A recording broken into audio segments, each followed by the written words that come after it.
Hi friends, welcome back to Ambika's cooking channel. ಇವತ್ತಿನ ವಿಡಿಯೋದಲ್ಲಿ ಮೆಂತ್ಯ ಸೊಪ್ಪನ್ನು ಉಪಯೋಗಿಸ್ಕೊಂಡು ಪಲಾವನ್ನು ಯಾವ ಥರ ಮಾಡೋದು ಅಂತೇಳಿ ನೋಡೋಣ. ಇದಕ್ಕೆ ನಾನು 1 ಲೋಟದಷ್ಟು ಬಾಸುಮತಿ ರೈಸನ್ನು ತೊಗೊಂಡಿದ್ದೀನಿ. ಬಾಸುಮತಿ ರೈಸ್ ಬದಲಾಗಿ ನಾವು ಅನ್ನಕ್ಕೆ ಯಾವ ರೈಸನ್ನು ಉಪಯೋಗಿಸ್ತೀವೋ ಅದನ್ನು ಉಪಯೋಗಿಸ್ಕೋಬೋದು. ಅಕ್ಕಿಯನ್ನು 2 ಬಾರಿ ತೊಳೆದು 15ರಿಂದ 20 ನಿಮಿಷ ನೆನೆಸಿ ಇಟ್ಕೋಬೇಕು. ಇವಾಗ ನಾನು ಪಲಾವ್ಗೆ ಮಸಾಲ ರುಬ್ಕೊಳ್ತಾ ಇದ್ದೀನಿ. ಮಸಾಲೆಗೆ 3 ಟೇಬಲ್ ಸ್ಪೂನಷ್ಟು ಹಸಿ ಕಾಯನ್ನು ಹಾಕ್ಕೊಳ್ತಾ ಇದ್ದೀನಿ. 3 ಲವಂಗ, 1 ಏಲಕ್ಕಿ, 1 ಇಂಚಷ್ಟು ಚಕ್ಕೆನ ತೊಗೊಂಡಿದ್ದೀನಿ. ನಂತರ ಖಾರಕ್ಕೆ ಎಷ್ಟು ಬೇಕೋ ಅಷ್ಟು ಹಸಿಮೆಣಸಿನ್ಕಾಯಿ, ನಾನಿಲ್ಲಿ 3 ಹಸಿಮೆಣಸಿನ್ಕಾಯನ್ನು ಹಾಕ್ಕೊಳ್ತಾ ಇದ್ದೀನಿ. 2 ಇಂಚಷ್ಟು ಶುಂಠಿ, 2 ಚಿಕ್ಕದು ಬೆಳ್ಳುಳ್ಳಿನ ಸೇರಿಸ್ಕೊಂಡಿದ್ದೀನಿ. 1 ಮೀಡಿಯಮ್ ಸೈಜ್ದು ಈರುಳ್ಳಿನಲ್ಲಿ 1/4 ಭಾಗದಷ್ಟು ರುಬ್ಲಿಕ್ಕೆ ಹಾಕ್ಕೊಂಡಿದ್ದೀನಿ.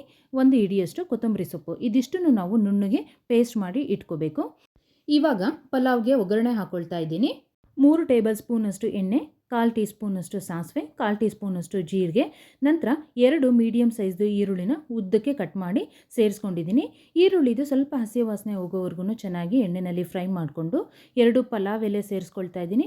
1 ಕಡ್ಡಿ ಕರಿಬೇವನ್ನು ಹಾಕ್ಕೊಂಡು ಚೆನ್ನಾಗಿ ಇದನ್ನು ಎಣ್ಣೆಯಲ್ಲಿ ಫ್ರೈ ಮಾಡ್ಕೋಬೇಕು. ನಂತರ ಇದಕ್ಕೆ ಕಟ್ ಮಾಡಿರೋಂತಹ 1 ದೊಡ್ಡ ಕ್ಯಾರೆಟ್, 1 ಹಿಡಿಯಷ್ಟು ಬೀನ್ಸು, ಅರ್ಧ ಬೌಲ್ನಷ್ಟು ಫ್ರೋಝನ್ ಬಟಾಣಿನ ಯೂಸ್ ಮಾಡ್ತಿದ್ದೀನಿ. ಫ್ರೋಝನ್ ಬಟಾಣಿ ಬದಲಾಗಿ ನೀವು ಒಣ ಬಟಾಣಿಯನ್ನು ರಾತ್ರಿ ನೆನೆಸಿ 1 ವಿಸಲ್ ಕೂಗಿಸ್ಕೊಂಡು ನಂತರ ಉಪಯೋಗಿಸ್ಕೋಬೋದು. ಇದನ್ನು ಚೆನ್ನಾಗಿ ಎಣ್ಣೆಯಲ್ಲಿ ಫ್ರೈ ಮಾಡ್ಕೋಬೇಕು. ತರಕಾರಿ ಎಲ್ಲ ಸ್ವಲ್ಪ ಎಣ್ಣೆಯಲ್ಲಿ ಮಾಗಬೇಕು. ಈ ತರಕಾರಿಗಳ ಜೊತೆಗೆ 1 ಆಲೂಗಡ್ಡೆ ಕೂಡ ನಾವು ಸೇರಿಸ್ಕೋಬೋದು. ಇವಾಗ 2ರಿಂದ 3 ನಿಮಿಷ ಚೆನ್ನಾಗಿ ಎಣ್ಣೆಯಲ್ಲಿ ಮಾಗಿಸ್ಕೊಂಡಾಗಿದೆ.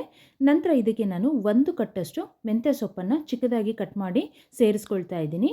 ತರಕಾರಿಯನ್ನು 2ರಿಂದ 3 ನಿಮಿಷ ಎಣ್ಣೆಯಲ್ಲಿ ಮಾಗಿಸ್ಕೊಂಡು ನಂತರನೇ ನಾವು ಮೆಂತ್ಯ ಸೊಪ್ಪನ್ನು ಹಾಕ್ಕೋಬೇಕು. ತರಕಾರಿ ಜೊತೆಗೇ ಮೆಂತ್ಯ ಸೊಪ್ಪನ್ನು ಹಾಕ್ಕೊಂಡ್ವಿ ಅಂತ ಹೇಳಿದರೆ ಮೆಂತ್ಯ ಸೊಪ್ಪು ನೀರು ಬಿಡುತ್ತೆ. ಆವಾಗ ತರಕಾರಿ ನೀಟಾಗಿ ಎಣ್ಣೆಯಲ್ಲಿ ಮಾಗೋದಿಲ್ಲ. ಸೊಪ್ಪನ್ನು ಹಾಕಿದ ನಂತರ ಸೊಪ್ಪು ಬಾಡೋವರೆಗೂ ಚೆನ್ನಾಗಿ ಎಣ್ಣೆಯಲ್ಲಿ 2ರಿಂದ 3 ನಿಮಿಷ ಮಾಗಿಸ್ಕೋಬೇಕು. ಇವಾಗ ರುಬ್ಬಿರೋಂತಹ ಮಸಾಲೆನ ಹಾಕ್ಕೊಳ್ತಾ ಇದ್ದೀನಿ.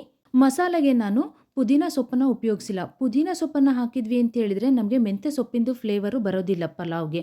ಸೊ ಹಾಗಾಗಿ ನಾನು ಮೆಂತ್ಯ ಸೊಪ್ಪಿನ ಫ್ಲೇವರೇ ಇರಲಿ ಅಂತೇಳಿ ಪುದೀನ ಸೊಪ್ಪನ್ನು ಸೇರಿಸಿಲ್ಲ. ಮಸಾಲೆದು ಹಸಿ ವಾಸನೆ ಹೋಗೋವರೆಗೂ ಚೆನ್ನಾಗಿ ಒಗ್ಗರಣೆಯಲ್ಲಿ ಬೇಯಿಸ್ಕೊಂಡ ನಂತರ 1 ಟೊಮ್ಯಾಟೋನ ಸೇರಿಸ್ಕೊಳ್ತಾ ಇದ್ದೀನಿ.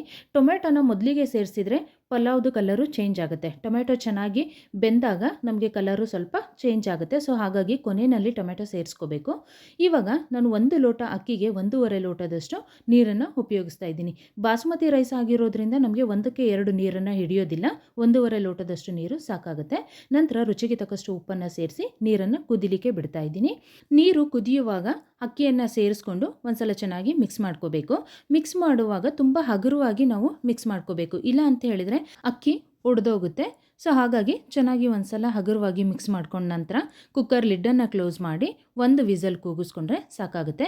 ಈ ಕುಕ್ಕರ್ ಕೂಗೋದ್ರೊಳಗೆ ನಾವು ಇದಕ್ಕೊಂದು ರಾಯ್ತಾನ ರೆಡಿ ಮಾಡ್ಕೊಳ್ಳೋಣ. ರಾಯ್ತ ಮಾಡಲಿಕ್ಕೆ ನಾನು 1/4 ಲೀಟ್ರಷ್ಟು ಮೊಸರನ್ನು ತೊಗೊಂಡಿದ್ದೀನಿ. 1 ಚಿಕ್ಕದಾಗಿ ಕಟ್ ಮಾಡಿರೋಂತಹ ಈರುಳ್ಳಿ ಸೇರಿಸ್ಕೊಳ್ತಾ ಇದ್ದೀನಿ. ಅರ್ಧ ಬೌಲಷ್ಟು ಸೌತೆಕಾಯನ್ನು ಚಿಕ್ಕದಾಗಿ ಕಟ್ ಮಾಡಿ ಸೇರಿಸ್ಕೊಂಡಿದ್ದೀನಿ. ಸ್ವಲ್ಪ ಕೊತ್ತಂಬರಿ ಸೊಪ್ಪನ್ನು ಹಾಕಿ ರುಚಿಗೆ ತಕ್ಕಷ್ಟು ಉಪ್ಪನ್ನು ಹಾಕಿ ಚೆನ್ನಾಗಿ ಮಿಕ್ಸ್ ಮಾಡಿಕೊಂಡ್ರೆ ರಾಯ್ತ ರೆಡಿ ಆಗುತ್ತೆ. ನಮಗೆ ಬೇಕಿದ್ದಲ್ಲಿ ಇದಕ್ಕೆ ಹಸಿಮೆಣಸಿನಕಾಯಿನೂ ಕೂಡ ಚಿಕ್ಕದಾಗಿ ಕಟ್ ಮಾಡಿ ಸೇರಿಸ್ಕೋಬೋದು. ಇವಾಗ ಪಲಾವು ಕೂಡ ರೆಡಿಯಾಗಿದೆ. ಇದನ್ನು ಚೆನ್ನಾಗಿ ಒಂದ್ಸಲ ಮಿಕ್ಸ್ ಮಾಡಿಕೊಂಡು ಸರ್ವ್ ಮಾಡ್ಕೊಳ್ಳೋಣ. ಇದು ನಮಗೆ ಬ್ರೇಕ್ಫಾಸ್ಟಿಗೆ ಮಾಡ್ಕೋಬೋದು, ಲಂಚ್ ಬಾಕ್ಸಿಗೂ ಚೆನ್ನಾಗಿರುತ್ತೆ, ಅಥವಾ ನಾವು ಡಿನ್ನರಿಗೂ ಕೂಡ ಮಾಡ್ಕೋಬೋದು. ತುಂಬಾ ರುಚಿಯಾಗಿರುತ್ತೆ. ಬರೀ ತರಕಾರಿಗಳನ್ನು ಹಾಕಿ ಮಾಡೋದ್ರ ಬದಲಾಗಿ ಈ ಥರ ಮೆಂತ್ಯ ಸೊಪ್ಪನ್ನು ಸೇರಿಸ್ಕೊಂಡು ಮಾಡೋದ್ರಿಂದ ಪಲಾವಿಂದ ರುಚಿ ತುಂಬಾ ಚೆನ್ನಾಗಿರುತ್ತೆ. ನೀವಿನ್ನು ನನ್ನ ಚಾನಲ್ಗೆ ಹೊಸಬರಾಗಿದ್ದರೆ ನನ್ನ ಚಾನಲನ್ನು ಸಬ್ಸ್ಕ್ರೈಬ್ ಮಾಡಿ ವೀಡಿಯೋಸನ್ನು ನೋಡಿ ಅಂತ ಹೇಳ್ತಾ, ಈ ವಿಡಿಯೋ ನಿಮಗೆ ಇಷ್ಟ ಆಗಿದ್ದರೆ ಲೈಕ್ ಮಾಡಿ, ಶೇರ್ ಮಾಡಿ, ಹಾಗೆ ಕಮೆಂಟ್ ಮಾಡಿ. Thank you for watching this video. ಮತ್ತೆ ಇನ್ನೊಂದು ಹೊಸ ರೆಸಿಪಿಯೊಂದಿಗೆ ಇನ್ನೊಂದು ವಿಡಿಯೋದಲ್ಲಿ ಸಿಗ್ತೀನಿ.